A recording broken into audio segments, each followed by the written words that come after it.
Hola chicos, mi nombre es Luisa y os doy la bienvenida una vez más al canal. Hoy vamos a hacer el tutorial de Brew, el nuevo juego de Delirium Games. Se trata de un juego de 2 a 4 jugadores, no tiene modo solitario, de 45-90 minutos estimados de duración de partida. Ya de entrada os digo que creo que en ningún caso vais a llegar a los 90 minutos, creo que en realidad es un juego que se juega en mucho menos tiempo, y para una edad recomendada de 10 años en adelante. Brew es un euro ligero de corte familiar en el que la mecánica de mayorías por controlar el bosque va a jugar un papel muy importante. Para estas mayorías utilizaremos unos dados, como veréis en el tutorial, y además también tenemos unas cartas de pociones que nos permiten modificar dichos dados y unas cartas de criaturas que parecen Pokémon que tendremos que ir coleccionando para poder hacer puntos. En este vídeo solo vais a ver el tutorial, mi reseña u opinión la daremos en el top de partidas del mes o en algún otro vídeo. Esto es Brew, vamos a ver qué trae la caja. El reglamento, súper ilustrado y con un montón de ejemplos, la verdad que bastante bien explicado todo. Un tablero de aldea por la cara de día y la de noche. Los recursos o ingredientes del juego, hierbas, setas y cristales. Una reserva de puntos de victoria. Y por último, en cuanto a troquel, vallas, que son el recurso comodín del juego. Y una serie de llamas que tienen su importancia en las mayorías que vamos a intentar hacer con los dados. Cartas de criaturas de las distintas estaciones, otoño, invierno, verano y primavera. Como podéis ver, tenemos distintas criaturas en todo el mazo. Un mazo de pociones con una variedad que también analizaremos. Y por último, en las cartas, esta serie de 4 cartas foiled con sus respectivas instrucciones, ya que es una mini expansión que viene aparte. Las 4 losetas de jugador son reversibles, ya que para partidas más avanzadas podéis jugar con las habilidades especiales de los jugadores. 4 cartas de referencias para los jugadores, tanto de la secuencia de la ronda como de los poderes de los dados. Y por último en las cartas, pero ni mucho menos importante, todas las cartas de bosque, que como veis también pueden ser de distintas estaciones. Algunas son dobles y otras son simplemente de un único tipo de estación. La ficha de troquel de jugador inicial, que me había olvidado de ella. Y los dados, mi parte favorita del juego. Dados elementales que tienen 3 caras, agua, fuego y viento. Cada cara asociada con un poder y además actúan de color neutral. Y todos los dados de forraje. Hay 4 por jugador de sus respectivos colores, verde, rojo, azul y amarillo. Vamos a preparar una partida a 3 y empezamos el tutorial. Este sería un ejemplo de partida a 3 jugadores. Desplegáis el tablero de aldea por la cara de día en el centro de la mesa, dedicáis una zona de la mesa a las pociones, reveláis 4 y dejáis el mazo preparado al lado para reponer. Igual con las criaturas, se barajan por separado los distintos mazos de estación y se colocan boca arriba, de tal manera que cuando robemos destapemos la criatura que hay debajo. Preparamos el mazo de bosque, donde entran todas las cartas, salvo las que indiquen que son para 4 jugadores. En el caso de una partida a 2 jugadores, también habría que retirar de la partida las que indican que son para partidas de 3 jugadores. En el ejemplo de este tutorial, estas 4 cartas irían fuera. Barajamos ese mazo y revelamos 4 cartas de bosque para la primera ronda. Hacemos una reserva con los recursos, los puntos y demás, y tras asignar un color a cada jugador repartimos sus 4 dados de forraje junto con 2 dados neutrales. Decidimos entre todos si vamos a jugar con las habilidades especiales de los personajes y si vamos a hacerlo todos deberíamos darle la vuelta a nuestros personajes, si no, pues como en este tutorial, por la cara recomendada para la primera partida. Repartimos una valla a cada jugador y asignamos el jugador inicial aleatoriamente. Bueno, realmente el reglamento dice que el jugador inicial será el último en haber bebido una taza de té o de café. Brew es un juego de colocación de trabajadores donde los trabajadores serán nuestros distintos dados, pero realmente más que trabajadores, aunque sí que pueden hacer algunas acciones en el tablero de la aldea, los dados vamos a colocarlos principalmente en el bosque, donde lucharemos por tener la mayor presencia en cada una de las cartas para adquirirlas a nuestra mano. Es decir, el objetivo de Brew es ser el jugador con más puntos de victoria al final de la partida, y estos puntos de victoria vienen de 3 fuentes principales.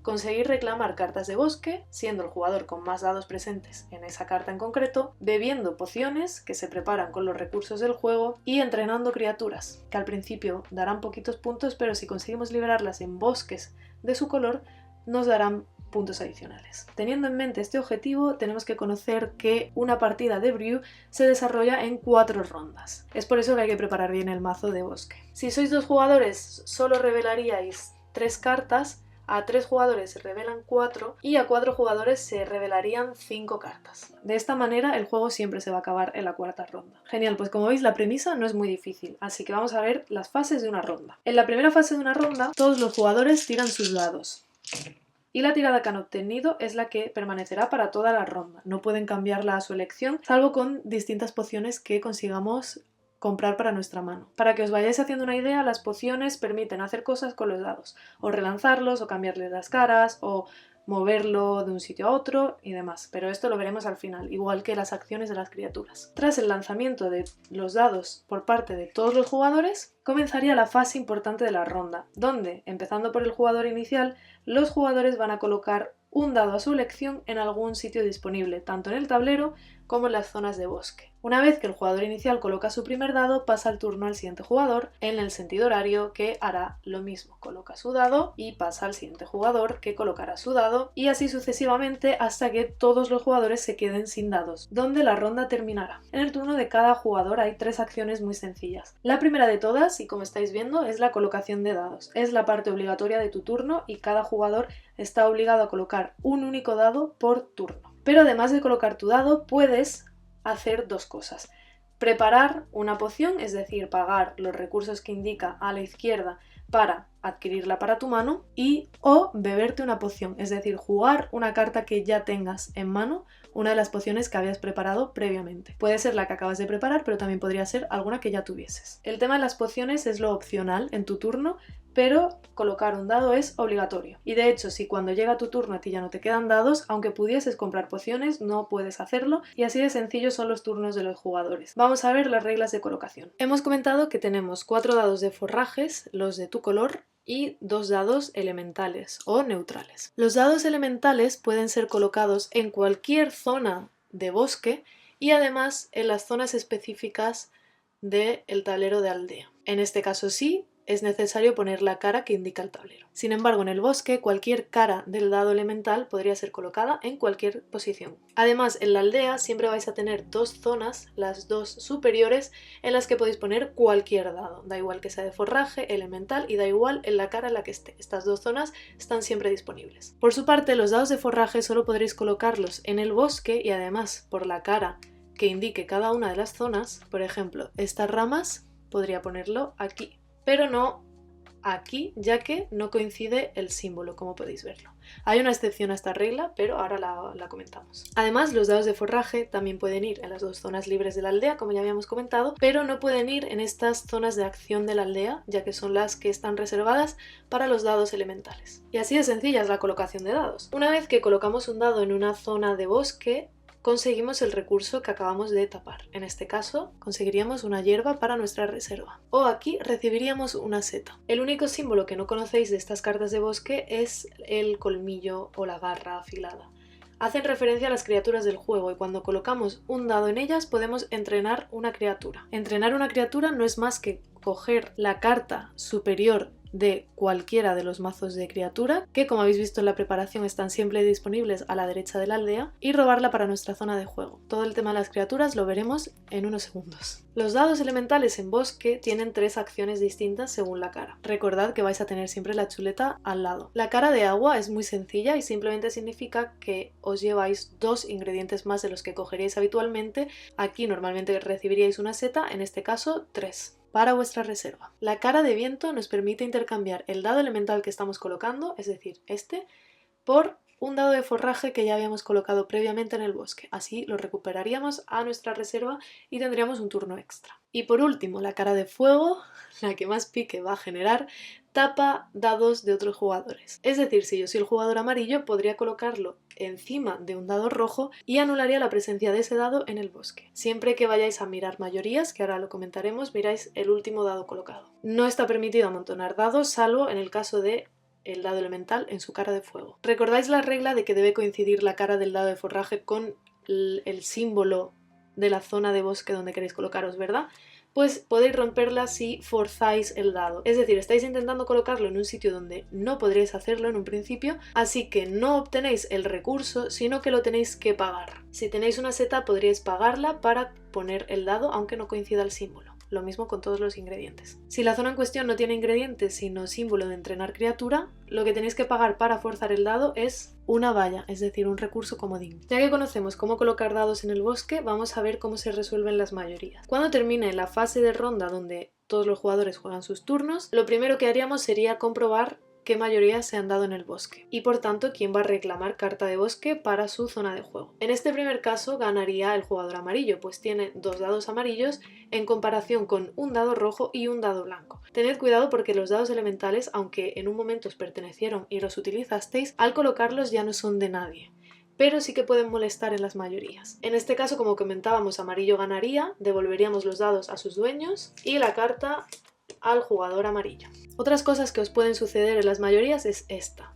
En el momento en que se da un empate, nadie reclama la carta. En esta carta de bosque, tanto azul como rojo van con 2 dados cada uno, así que esta carta se descartaría y no sería de nadie. Esta carta obviamente la ha ganado amarillo, pues aunque solo tenga un dado es el único con presencia en ella, y en esta pasa algo que puede suceder mucho y va a suceder mucho, y es que los dados neutrales han ganado la carta. Azul tiene solo un dado, pero los dados neutrales son 2 y son la mayoría. Sin embargo, al ser neutrales, esta carta no es para nadie tampoco y quedaría descartada. Otras zonas de colocación de dados son las de la aldea, pero son súper sencillas. En las dos acciones que están siempre disponibles para cualquier dado y para cualquier número de dados, tenemos la de obtener un ingrediente cualquiera, sin contar las vallas, ya que son el recurso comodín, simplemente nos colocaríamos y obtendríamos uno de estos 3 recursos. La posibilidad de entrenar una criatura, es decir, robar una carta de criatura. En esta localización, al colocar un dado elemental con su cara de fuego, eliminaríamos todos los dados elementales de todos los bosques. Cuidado porque puede ser muy estratégico. Esto sería interesante para una situación como esta. Aquí rojo está perdiendo la carta, la mayoría la tienen los dados neutrales y se descartaría al final de la ronda. Sin embargo, el jugador rojo todavía tiene este dado en su reserva.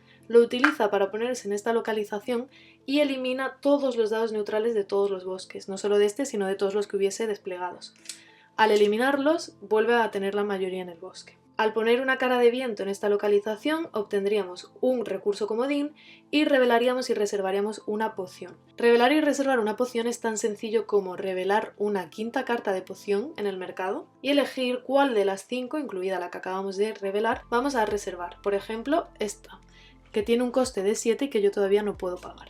Al reservarla iría a nuestra zona de juego, pero boca arriba, indicando que todavía no es nuestra, sino que tenemos que pagar sus ingredientes en algún momento. Si en vez de elegir la carta que acabáis de revelar, elegís cualquier otra, no volveríais a sacar una 5ª carta, sino que simplemente pondríais el mercado otra vez en su forma original. La última localización es la de la zona de agua, donde obtenemos los 3 ingredientes del juego. Esto para nuestra reserva. La aldea tiene cara de noche y estará por la cara de noche 2 veces por partida. En la fase de mantenimiento tendremos que darle la vuelta, ahora lo veremos. Por lo que algunas cositas cambian, pero en realidad volvéis a tener acciones muy similares.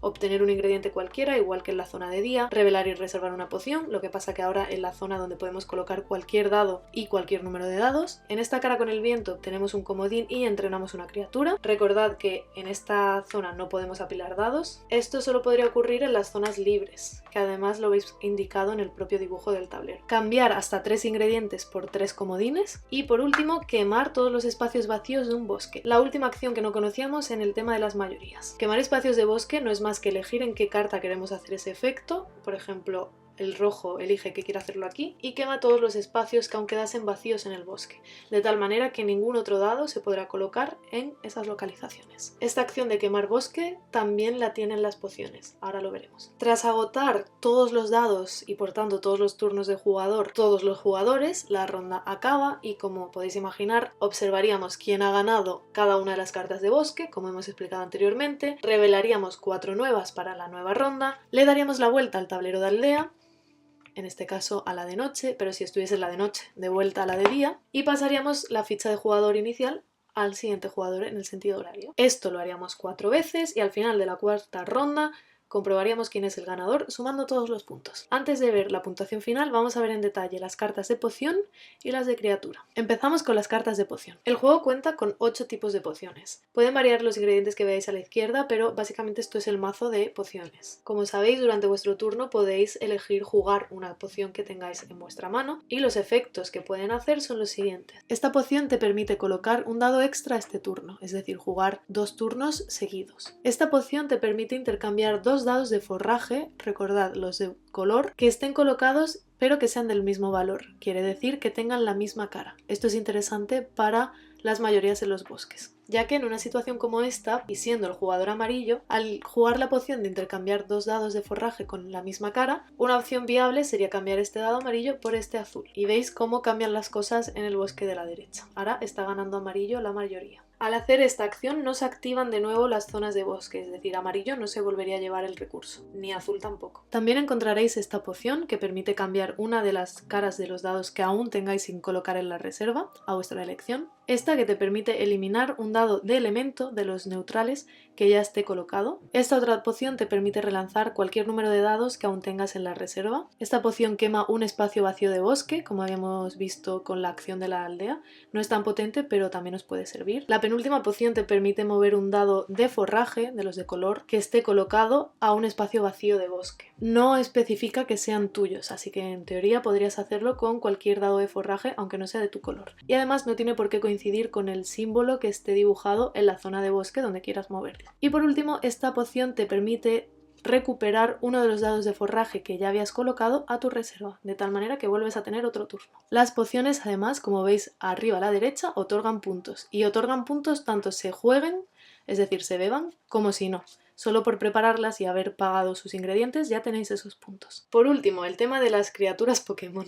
Cuando entrenáis una criatura simplemente cogéis la carta superior del mazo de estación que prefiráis y lo lleváis a la zona izquierda de vuestra zona de juego. Como podéis ver, a la zona izquierda tendréis las criaturas entrenadas y podréis tener en esta zona hasta un máximo de 3 criaturas. ¿Qué quiere decir esto? Una criatura entrenada tiene activo su poder. Una criatura que ya esté liberada no os seguirá dando el beneficio que os daba. Así que para que sepáis un poquito, cada criatura hace una cosa, pero están agrupadas por estaciones. Las criaturas moradas o las de primavera generalmente hacen cosas relacionadas con los recursos del juego. Esta, por ejemplo, os da una valla, es decir, un recurso comodín, al final de cada ronda, por cada criatura de invierno que tengáis entrenada. Hay otras que os dan esos recursos cuando colocáis dados en ciertas zonas o incluso que os benefician con un nuevo lugar para colocar dados. Las criaturas de invierno o azules generalmente dan puntos por distintas cosas. Esta, cuando reclamas un bosque de tipo invierno, te da 2 puntos. Tener en cuenta que los bosques también otorgan puntos, por lo que hacer este tipo de combos os puede salir muy rentable. Este simplemente tiene un lugar para colocar un dado y al colocarlo os da 2 puntos, o al hacer cambios con distintos recursos también obtenéis puntos. Vamos, las cartas azules son de puntos. Todos los puntos que consigáis de esta forma los vais adquiriendo con las fichas de puntos para hacer el recuento al final de partida. Las cartas naranja o las de otoño también os dan nuevas opciones para conseguir recursos o ingredientes. Y las criaturas amarillas o de verano tienen efectos especiales cuando pasan ciertas cosas, o cuando colocas un dado en un bosque de un tipo que puedes quemar también otro espacio o cambiar algunas caras de los dados. Pero recordad que esos efectos solo estarán activos si los tenéis a la izquierda, es decir, si son criaturas entrenadas. Cuando vayáis a entrenar una criatura y os deis cuenta de que ya habéis llegado al máximo, para poder entrenarla tendréis que liberar previamente una de las criaturas. Liberarla es simplemente pasarla al lado derecho de la zona de juego. Sin embargo, si queréis que las criaturas sean más felices, podéis liberarlas en bosques de su color. Imaginaos que este bosque ya lo reclamasteis en la ronda anterior. Al liberar esta criatura podemos asociarla a este bosque, ya que es del mismo color, y la liberaríamos feliz, contenta y por tanto nos da 3 puntitos. Lo único que tenéis que tener en cuenta es que un bosque solo os puede acoger una única criatura. Si os fijáis, este bosque os servía tanto para criaturas naranjas como moradas. Y aquí tenemos una morada, pero no podríamos liberarla también porque el bosque solo acoge a una única criatura. Y eso es todo con las criaturas. Vamos a ver la puntuación final. Este sería un posible ejemplo de final de partida. Al final de la partida vais a obtener puntos por todas las pociones que hayáis preparado. Además, también os llevaréis un punto por cada 3 ingredientes que os hayan sobrado. En este caso, solo un punto, ya que el cuarto ya no puntúa. También os llevaréis puntos por todas vuestras criaturas. Si aún teníais criaturas entrenadas, las podéis liberar directamente sin problema. Así que sumaríamos los puntos de las criaturas liberadas, tanto las que están todavía cerquita como las que se han ido a bosques de su color. Y también, por supuesto, sumaríamos los puntos de los bosques reclamados, más las posibles fichas de puntos que hayáis ido consiguiendo a lo largo de la partida por algún poder. Una vez sumados todos los puntos, el jugador con mayor puntos de victoria será el ganador. En caso de empate, el jugador empatado con la mayor cantidad de recursos sobrantes será el ganador. Y si persiste el empate, ambos jugadores comparten la victoria. Y eso, en esencia, es Brew. Sabéis que cualquier pequeño fallito que encontréis en las instrucciones podéis dejármelo en los comentarios y os respondo encantadísima. Decidme también si os llama la atención, sé que hay muchos de vosotros que lo esperabais con ganas. Aunque no sea este un vídeo de reseña, yo sí que os quiero decir que a mí me está gustando un montón. Muchas gracias por verme y nos vemos en la próxima. ¡Chao!